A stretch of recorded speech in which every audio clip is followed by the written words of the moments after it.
Hello and welcome to The Right Word.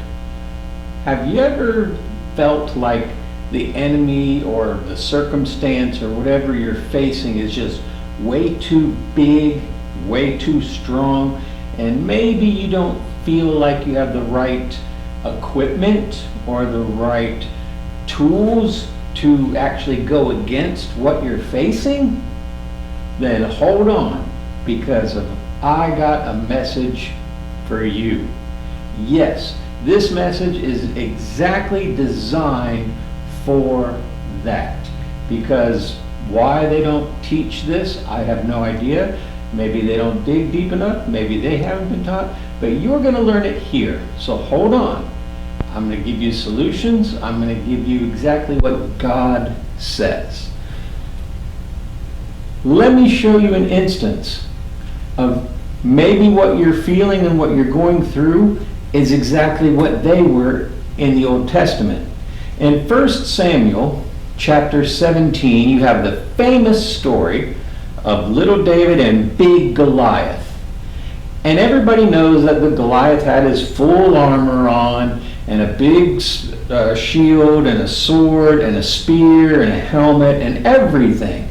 And all David had was a sling and 5 smooth stones. That's it. So you said, wait a minute, but that was David. But let's look at this.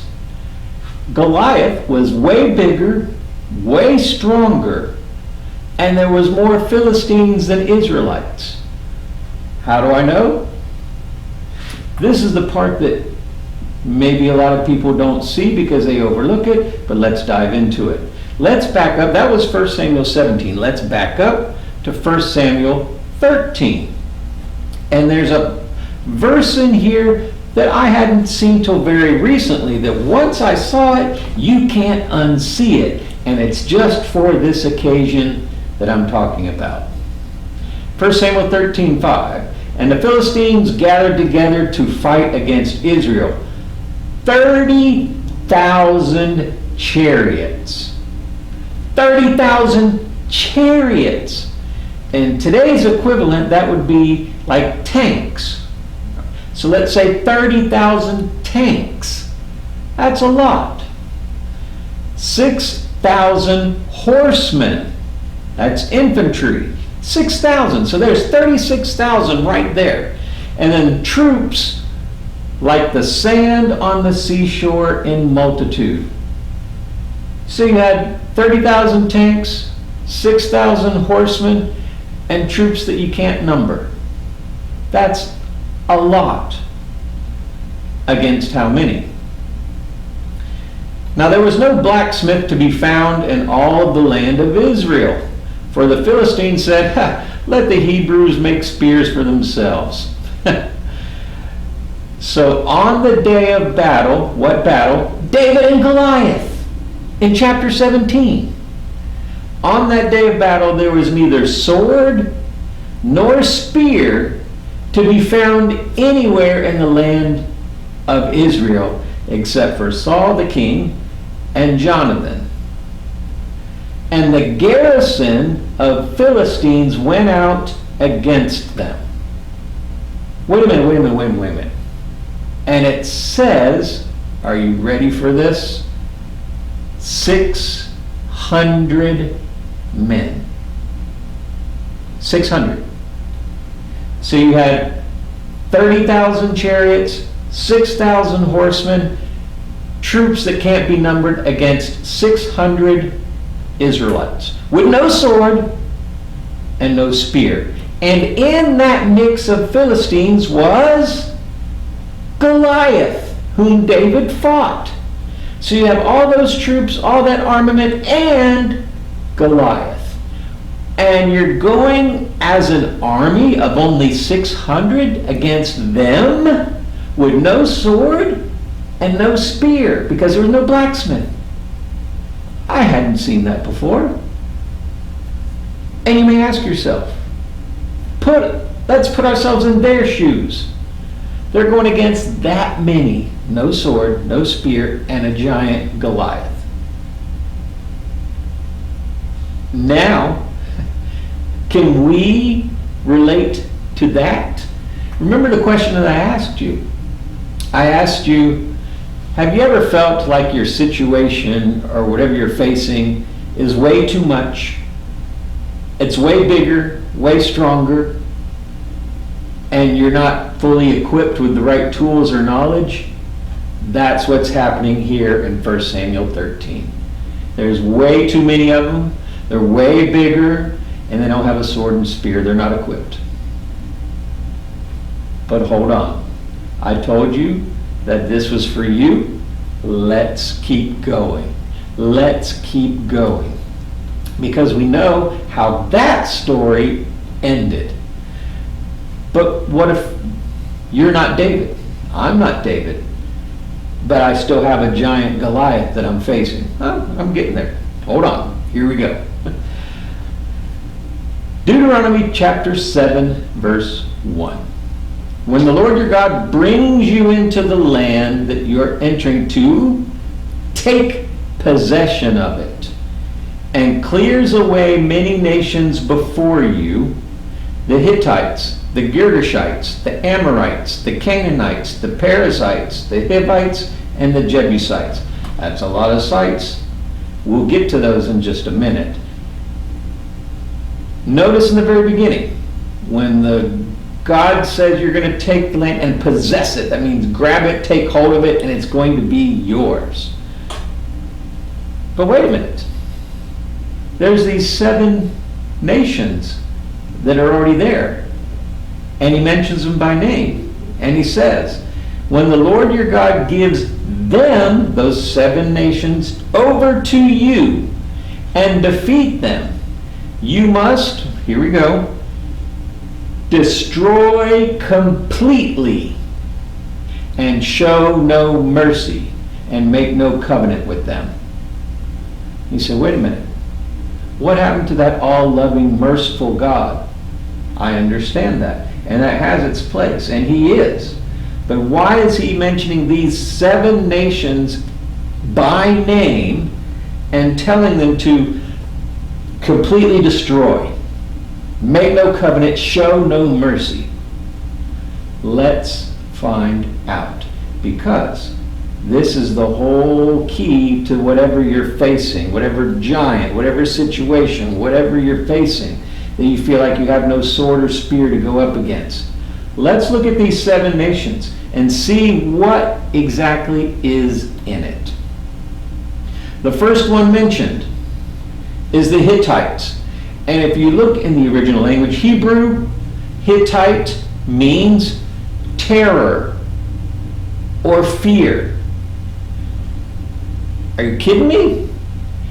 What he's saying, God says, when you go into the land, you're going to face these 7 things.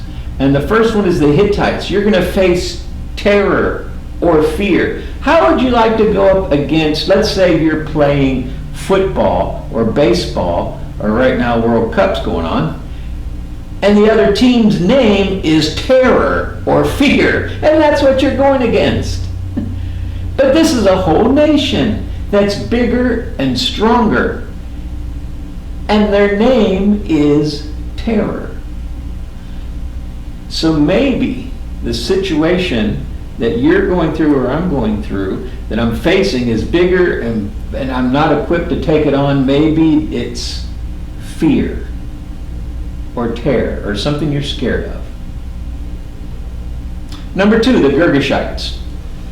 The Girgashites, what that means is to be dragged along, drug along, turn away and leave. And the only way I can kind of explain that is when I was a little kid and I was walking with my parents and my dad would say, hey, don't go over that way, son. And I would start to go over that way. He would reach out, grab me by my shirt collar or my belt and drag me back to go the other way. That's what Girgashite means. Girgashites means to grab you and turn you the other way to make you leave where you were going. So maybe what we're facing, what you're facing, is something that's grabbing you and turning you away from God's direction.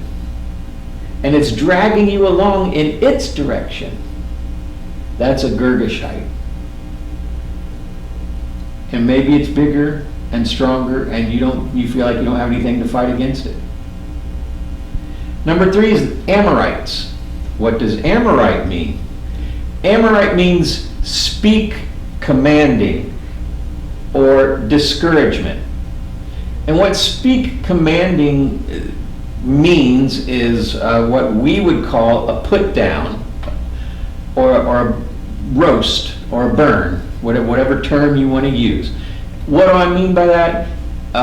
Someone speaks commanding or discouragement to you. You're ugly, you're fat, you're stupid, you're nothing, you'll never amount to anything, you're no good. That's speaking commandingly and discouragement. That is an Amorite. That's what Amorite means. So maybe you're going against something that is speaking discouragement to you, telling you that you're nothing, you never amount to anything, you're no good. And it's bigger, better, stronger, and you're not equipped for it. Let's keep going. Canaanite. Some people heard the word Canaanite. But what does Canaanite mean? Canaanite means subdued by a heavy load. Once you're subdued by a heavy load, it then leads to shame and guilt. And the only way I know how to put this in modern day terms, if you will, is like WWE or big time wrestling or whatever you want to call it. When one wrestler goes against the other and they put him into a submission hold, which means it's a hold where the other person gives up, then that is a Canaanite. That wrestler subdued that other wrestler to the point where they gave up. And when you get to the point where you give up, then you feel guilty about it. Then you feel shameful about it. That is a Canaanite. And the 5th one, parasite, means to go beyond borders or limits. In other words, go your own way, make your own path way farther away than what was originally intended. I'm preaching to the choir, I'm sure, but I have done that myself to where I have gone way out of bounds, further than I should have. God says, stay on this path, and I go way over here or way over there without boundaries. Reckless abandon, I guess, is what you would call it. That is a parasite. And a parasite tries to get you to go way out of God's boundaries or God's limits. The Hivite or the Hivite, however you want to pronounce it. This one's a little bit more difficult to explain, but I'm going to try and do my best. It means a collective. Kind of like if you know Star Trek, the Borg. The Borg is, they all come to a collective as one. There's no individuality, there's no, it's just a collective.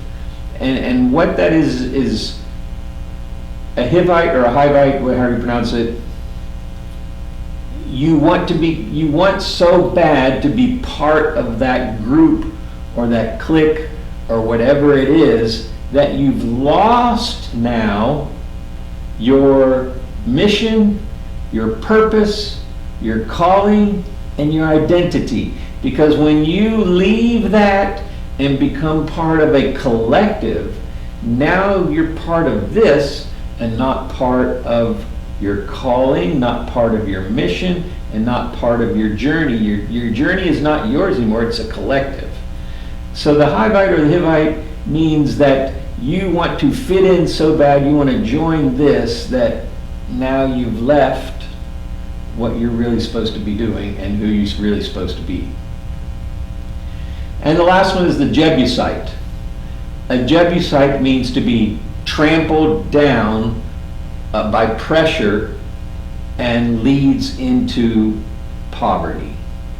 And that poverty could be spiritual poverty. That poverty could be physical poverty.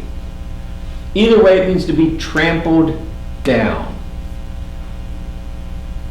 So let's look at this one more time. When the Israelites were coming into the promised land, God said, go in. And yes, you're going to go against these. Yes. But destroy them completely. Show no mercy. What's he trying to say? Was he really talking about the people? Or was he talking about what the people were about and what the meaning is? Let's look at this. All right? One by one, 1 through 7, just as I mentioned.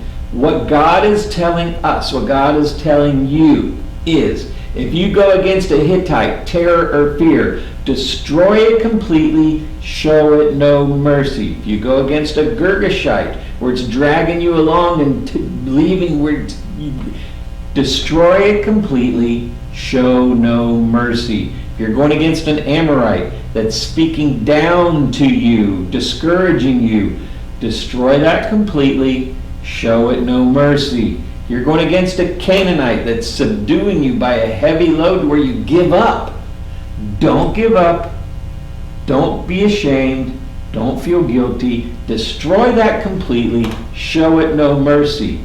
A parasite, if you're going way out of bounds, way past your borders or limits, come back.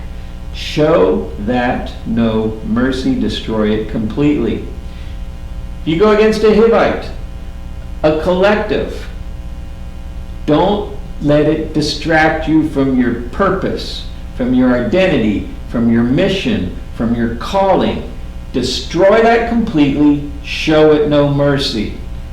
And if you go against a Jebusite that's trampling you down, that's pressing you down, destroy it completely, show it no mercy. This is what God is telling us to do. When God is going to bring you into the land, he says that you will enter and you will take possession of it. He will expel those from the land and you will conquer them. They had no spear. They had no sword. But what they did have was the Lord God Almighty that brought them out of Egypt, that showed them great signs, that showed them great wonders, that gave them a pillar by day and a fire by night, manna from heaven. That's what we have. God is saying, just like David against Goliath, God says, I will hand that Philistine over to you. David didn't have a sword. David didn't have a spear. When we feel like we are not fully equipped, that we don't have a sword or spear, whatever, guess what? God says, go into the land, take possession of it. If you face one of these, destroy it completely, show it no mercy. And guess what? You will defeat them. That was a promise from God in Deuteronomy 7. And in Deuteronomy 7, going down to 17, God says, if you say in your heart, these nations, these things that we just got done describing, are greater than I, how can I get rid of them? You shall not be afraid of them, but you shall remember what the Lord your God did to Pharaoh and to Egypt, and the great trials that your eyes saw, and the signs and the wonders and the mighty hand and outstretched arm by which the Lord your God brought you out. So will the Lord God do to all peoples of whom you are afraid. Did you get that? Did you get what he just said? If you will go, if you will just go against it, He says, I'm going to kick them out ahead of you. I'm going to hand them over to you. I'm going to be the one that's going to help you defeat them. And he says, I, the Lord your God, will take care of the people whom you fear. Just remember who he is, what he's done, his great outstretched arm, his great mighty wonders and signs. Remember who he is, and then those 7 nations are nothing. Remember who he is, and Goliath is nothing.